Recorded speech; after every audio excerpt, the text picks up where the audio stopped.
The moment Elena heard the sharp Italian words sliced through the air of the upscale Manhattan restaurant, she felt her stomach drop after working double shifts for 3 weeks straight to cover her grandmother's medical bills. She was exhausted, running on fumes and determination. But nothing could have prepared her for what happened when she accidentally spilled a few drops of wine on the sleeve of Marcus Vendetti, one of New York's most notorious billionaire tech mogul. He spat, his face twisted in contempt as he looked at her like she was something. He'd scraped off his 1,000 Italian loafers. He continued his tirade in rapid Italian, clearly assuming the young waitress in her modest uniform couldn't possibly understand the language of Dante, his dining companion. Another suit-clad executive laughed uncomfortably as Marcus gestured wildly, calling Elena clumsy, stupid, and questioning how someone so incompetent could even hold a job in such an establishment. Elena stood frozen, her hand trembling slightly as she gripped the wine bottle. The other diners had started to notice. Conversations dimmed, eyes turned toward their table, her face burned with humiliation. But beneath the embarrassment, something else was stirring. Something that reminded her of her Nona's voice, teaching her Italian phrases in their tiny Brooklyn apartment, telling her that language was power, that education was the one thing no one could ever take away. Marcus was still going, his voice dripping with disdain. These people shouldn't even work in places like this. That was the line that did it. Elena sat down the wine bottle carefully, straightened her shoulders, and looked Marcus Vendetti directly in his shocked eyes. Then, in flawless Italian with a perfect Tuscan accent, she responded. The restaurant fell completely silent. I understand every single word you've said, she continued in English, her voice steady despite her racing heart. And while I apologize for the wine on your sleeve, I will not apologize for being human. We all make mistakes, sir, though I suspect insulting people in foreign languages, assuming they're too ignorant to understand, might be one of yours. Marcus's face had gone from red with anger to pale with shock. His mouth opened and closed like a fish out of water. Elena wasn't finished. Still in Italian. She added, my grandmother taught me your language while she worked 3 jobs to put my mother through school. She taught me that true class has nothing to do with money in the bank and everything to do with how you treat people when you think no one important is watching. I may be a waitress, sir, but at least I know the difference between making an honest mistake and being deliberately cruel. The silence that followed was deafening. Then from a table near the window, someone started clapping. Then another person. Within seconds, the entire restaurant had erupted in applause. Marcus Vendetti, the man who commanded boardrooms and made million-dollar decisions before breakfast, sat frozen in his chair, utterly speechless. The restaurant manager, Robert, rushed over, his face a mixture of concern and barely concealed pride. Before he could speak, Marcus held up his hand. The applause died down and everyone waited to see what the billionaire would do. Would he have Elena fired? Would he storm out? Would he double down on his cruelty? Instead, something unexpected happened. Marcus Vendetti's face crumbled, not with anger, but with something that looked almost like shame. He stood slowly, and for a moment, Elena wondered if she should step back. But he didn't move toward her aggressively. Instead, he did something she never could have anticipated. He bowed his head. Hai ragione, he said quietly in Italian. You're right. Then, switching to English, his voice barely above a whisper. You're absolutely right. There is no excuse for how I spoke to you. None. The restaurant had gone silent again, but this time it was the silence of collective shock.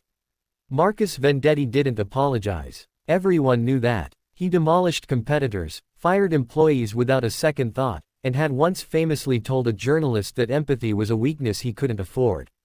But here he was standing in front of a waitress he'd just humiliated, and there were actual tears in his eyes. My mother was a waitress, he said, his voice breaking slightly, in a small town in Italy before we came to America. I was 7 years old and I watched men in expensive suits treat her exactly the way I just treated you. I watched her come home crying, her feet bleeding from standing all day, her spirit crushed by people who thought they were better than her. He looked at Elena with genuine anguish. I swore I would never become one of those men. And yet here I am. I became exactly what I hated. Elena felt her own eyes welling up. This wasn't what she'd expected. She'd expected anger, retaliation, maybe getting fired. She hadn't expected this raw, broken honesty. My mother died 5 years ago, Marcus continued. His voice steadier now, but still thick with emotion. And I never told her that I had become successful enough that she never had to worry again. I was too busy building my empire, making my next billion. I thought money would prove I was better than those men who looked down on her. But I was wrong. I became worse. At least they didn't pretend to be anything other than what they were. He reached into his jacket and pulled out his wallet. Elena tensed, thinking he was going to throw money at her like that would fix everything, but instead he pulled out a worn photograph. It showed a young woman in a waitress uniform smiling tiredly at the camera, her arm around a small boy with serious eyes. Her name was Maria, Marcus said, showing the photo to Elena. And she would be ashamed of the man I've become. Thank you for reminding me of her. Thank you for having the courage to stand up for yourself when she never could. Elena looked at the photograph, then at Marcus, and something shifted in the air between them. I'm sorry about your mother, she said quietly. My Nona always says that the people who work the hardest are often valued the least. She's sick now and I'm trying to take care of her the way she took care of me. Marcus nodded slowly, wiping his eyes unself-consciously despite the dozens of people watching. How much do you need for her medical bills? Elena stiffened. I'm not looking for charity, Mr. Vendetti. It's not charity, he said quickly. It's penance. And please call me Marcus. He paused, looking around at the watching crowd. Actually, I have a better idea. Are you in school part-time? Elena admitted. Business administration. But with Nona's bills, I'll pay for your grandmother's treatment. Marcus interrupted. All of it. And I'll fund the rest of your education. Full scholarship to any program you want. And when you graduate, if you want it, there's a job waiting for you at my company. Not as a favor, but because anyone brave enough to call out a billionaire's bad behavior in a crowded restaurant is exactly the kind of person I need working for me. The restaurant erupted in applause again, louder this time. Elena stood there, tears streaming down her face, unable to speak. Her manager was crying. Several other diners were crying. Even Marcus's dining companion was dabbing at his eyes with his napkin. But, Marcus added, holding up his hand again for silence. There's one more thing. Elena, would you help me? Would you help me remember who I'm supposed to be? Not as an employee, not as a project, but as someone who understands that money doesn't make the man character does. Elena looked at this broken billionaire. This powerful man who'd been humbled by a waitress's courage, and his own mother's memory, and she saw not an enemy, but a human being trying to find his way back to himself. On one condition, she said, her voice growing stronger. You treat every person you meet, from the CEO to the janitor, with the respect your mother deserved but never received.